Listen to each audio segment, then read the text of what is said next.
সেদিন এক বেটা আমারে দাঁড়ায় আছে একটা বাচ্চা নিয়া, একটা লোক তার বাচ্চাটা এরকম ভর দিয়া দাঁড়ায় আছে। আমি তারে দেখা আমারে দেখা লোকটা কাঁদা দিছে। আমি কাছে গিয়ে বললাম, কি হয়েছে ভাই, আপনি কাঁদলেন কেন? হুজুর আমার এই বাচ্চাটার লাগে একটু দোয়া করেন। আমি বললাম, কি হয়েছে বাচ্চা? হুজুর বাচ্চাটার আজকে 16 বছর, প্রতিবন্ধী, ও দাঁড়াইতে পারে না, কথা বলতে পারে না। তো বলতেছে, হুজুর আমি আজকে 16টা বছর এই বাচ্চাটারে কোলে করে আমার জীবনটা আমি চালাইতেছি। আমার বিবি অসুস্থ, প্রতিনিয়ত তারে ডাক্তার দেখাইতে হয় এই বাচ্চাটারে পালতে গিয়া। 16 বছর পর্যন্ত যে বাচ্চাটা একটা কদম ফেলতে পারে না, দাঁড়াইতে পারে না, সেই মালিক তোমারে প্রতিদিন দাঁড়াইবার ক্ষমতা দিছে। এমন মালিকরে কেমনে সেজদা দিবা?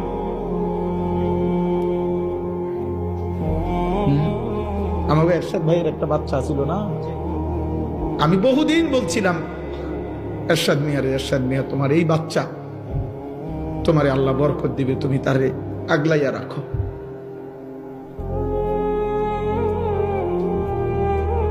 এই জন্য দোস্ত, একবার ইনসাফ থাকলে আল্লাহ তাআলা জমিনে কিছু পঙ্গু, কিছু বিকলাঙ্গ, কিছু প্রতিবন্ধী, কিছু অন্ধ, বুবা, বধির কিছু মানুষকে আল্লাহ তাআলা এরকম আমাদের সামনে সৃষ্টি করেছেন।